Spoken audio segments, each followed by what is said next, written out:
এই প্লেনটি আকাশে ওড়ার সময় হঠাৎ করে সামনের গ্লাস ভেঙে প্লেনের ভেতর বাতাস ঢুকতে শুরু করে। এই পাইলট 119 জন যাত্রী নিয়ে চীন থেকে তিব্বতে যাত্রা শুরু করেছিল। তবে কিছুক্ষণ প্লেনটি আকাশে ওড়ার পরেই ইঞ্জিনে সমস্যা দেখা দেয়। চোখের পলকেই প্লেনের সামনের কাচ ভেঙে টুকরো টুকরো হয়ে যায়। এতগুলো মানুষের জীবন মুহূর্তের মধ্যে ঝুঁকির মধ্যে পড়ে যায়। মনে হয় এই যেন সবাই মারা গেল, তারা কি বেঁচে ফিরতে পারবে? এমনই এক সত্য ঘটনা নিয়ে নির্মিত হয় দ্য ক্যাপ্টেন সিনেমাটি। তো চলুন গল্পটি শুরু করা যাক। লিও একজন দক্ষ পাইলট। সে অনেক বছর ধরে বেশ সুনামের সাথে বিমান চালিয়ে আসছে। প্রতিদিনের মতো সে গোসল করে এয়ারপোর্টে যাওয়ার জন্য রেডি হয়। কিন্তু আজকের দিনটা অন্যান্য দিনগুলোর থেকে একটু বেশি আলাদা, কেননা আজকে তার একমাত্র মেয়ের জন্মদিন। সে তার মেয়েকে অনেক ভালোবাসে। তার মেয়ে তখন তাকে অফিসে যেতে দিতে চায় না, কিন্তু কি আর করা, দায়িত্বে তো আর অবহেলা করা যায় না। তাই সে অনিচ্ছা সত্ত্বেও এয়ারপোর্টে রওনা দেয়। যাওয়ার আগে সে মেয়েকে প্রমিস করে রাতে এসে তারা একসাথে জন্মদিনের কেক কাটবে, তাকে নিয়ে রাতে ডিনারে যাবে এবং অনেক অনেক মজা করবে। তার মেয়ে তখন লিওকে কাজে যেতে দেয়। এয়ারপোর্টে এসে লিও তার সবকিছুর দায়িত্ব বুঝে নেয়। সেদিন লিও এর কো পাইলট হিসেবে ছিল কাই নামের একটি ছেলে। কাই কয়েকদিন আগেই এখানে জয়েন করেছে।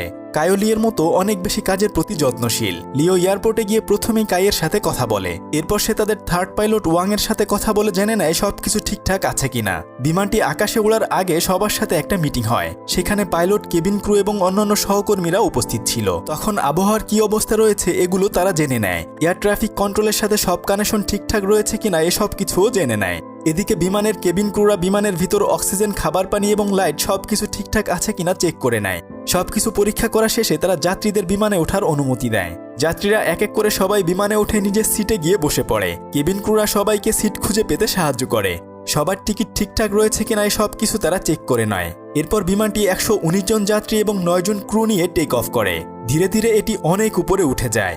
বিমানবালারা তখন সবাইকে মোবাইল ফোন ব্যবহার করা নিষেধ করে দেয়। তারা সবাইকে সিট বেল্ট পরে নিতে অনুরোধ করে, কিন্তু নিষেধ সত্ত্বেও এক যাত্রী মোবাইলে কথা বলতে থাকে। এই নিয়ে এক কর্মীর সাথে তার কথা কাটাকাটি শুরু হয়ে যায়। তখন তাদের মধ্যে থেকে একজন সিনিয়র কর্মী এগিয়ে এসে তাদের পরিস্থিতি স্বাভাবিক করে নেয়। প্লেনটি খুব ভালোভাবে যাত্রা শুরু করে। যাত্রীরা সবাই তাদের ভ্রমণ উপভোগ করছিল, কিন্তু কেউ জানতো না কিছুক্ষণ পরে তাদের জন্য কি অপেক্ষা করছে। উঠতে উঠতে হঠাৎ প্লেনটি দুলতে শুরু করে। যাত্রীরা তখন একটু ভয় পেয়ে যায়। লিও তখন চিন্তিত হয়ে যায়, কিন্তু সে তো জানে আবহাওয়া ভালোই রয়েছে, তাহলে এমন কেন হচ্ছে। তাই সে কন্ট্রোল রুমের সাথে যোগাযোগ করার চেষ্টা করে। কন্ট্রোল রুম থেকে জানায় হঠাৎ আবহাওয়া একটু খারাপ হয়ে গেছে।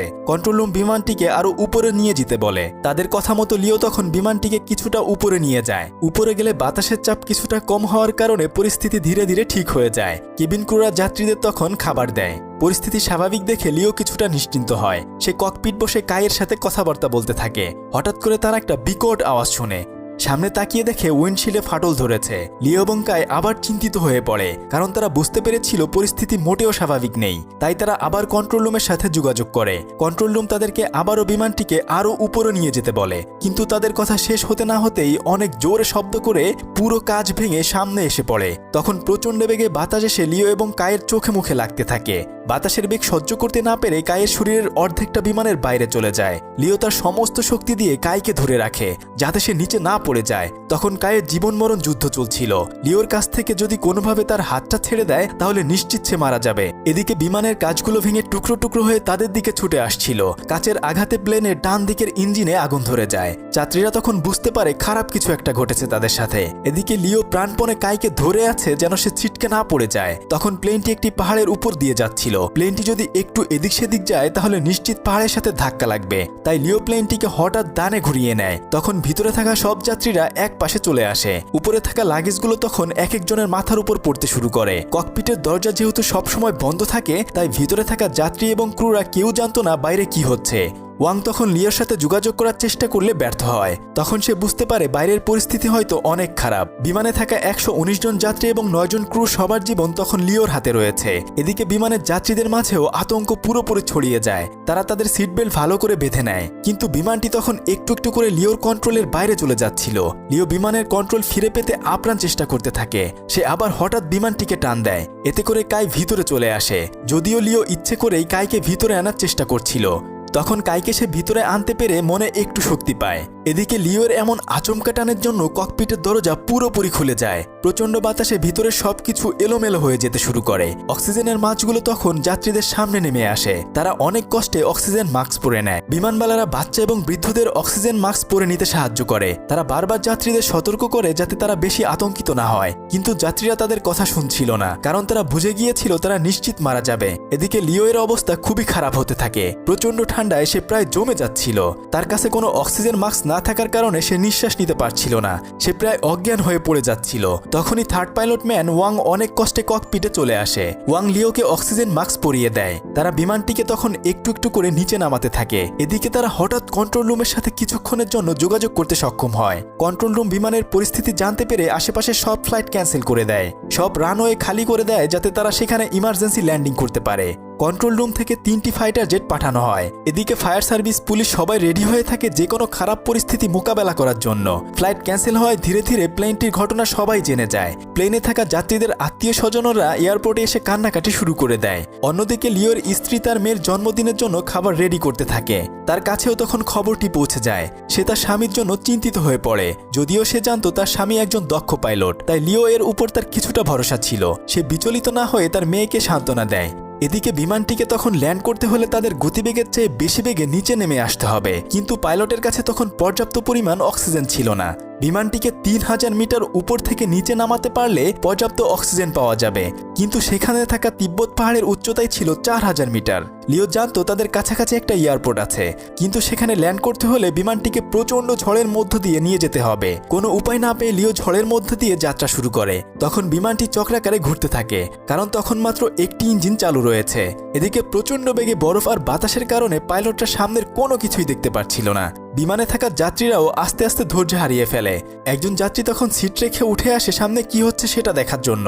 সে তখন রাগের ট্রলি দিয়ে এক এয়ার হোস্টেসকে ধাক্কা দিয়ে ফেলে দেয়। তখন অন্য এয়ার হোস্টেসরা তাকে শান্ত করার চেষ্টা করে এবং তাদেরকে বোঝাতে থাকে এই পরিস্থিতিকে সবার মাথা ঠান্ডা রাখতে হবে, তাদের সবাইকে পাইলটের উপর ভরসা রাখতে হবে। ককপিটের ভিতর ওয়াং লিওকে উষ্ণ রাখার চেষ্টা করে যাচ্ছে, কিন্তু লিও প্লেনের ভিতর বেহুশ হয়ে যেতে শুরু করে। লিও তখন দেখতে পাচ্ছে সে তার মেয়ের সাথে কেক কাটছে। এদিকে ওয়াং আপ্রাণ চেষ্টা করে যাচ্ছে লিওকে জাগিয়ে রাখার জন্য।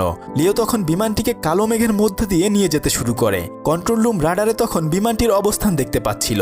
নিচে থাকা সবাই তাদের জন্য দোয়া করতে থাকে, কিন্তু কিছুক্ষণের মধ্যে বিমানটি রাডার থেকে অদৃশ্য হয়ে যায়। তখন নিচে থাকা সবাই বুঝে যায় প্লেনটি ক্র্যাশ করেছে, কিন্তু সৃষ্টিকর্তার ইচ্ছায় তখনও প্লেনটি চলছিল। লিও তখন চালাকি করে প্লেনটিকে আরো উপরে নিয়ে যায়। তখন প্লেনটি অনেক জোরে কাঁপতে থাকে। প্লেনের অবস্থা আরো খারাপ হতে থাকে। লিওর মাথায় তখন প্লেনে থাকা 119 জন যাত্রীর কথাই ঘুরছিল, যে করেই হোক না কেন এদেরকে বাঁচাতে হবে। এরপর আস্তে আস্তে বিমানটি মেঘের ভিতর দিয়ে বাইরে আসে। যাত্রীরা তখন মৃত্যুকে এত কাছ থেকে দেখে ভয় পেয়ে যায়। অনেকে তখন তাদের কাছের মানুষের জন্য ভিডিও করে রেখে দেয়। তারা মনে করে এবার হয়তো নিশ্চিত তারা মারা যাবে।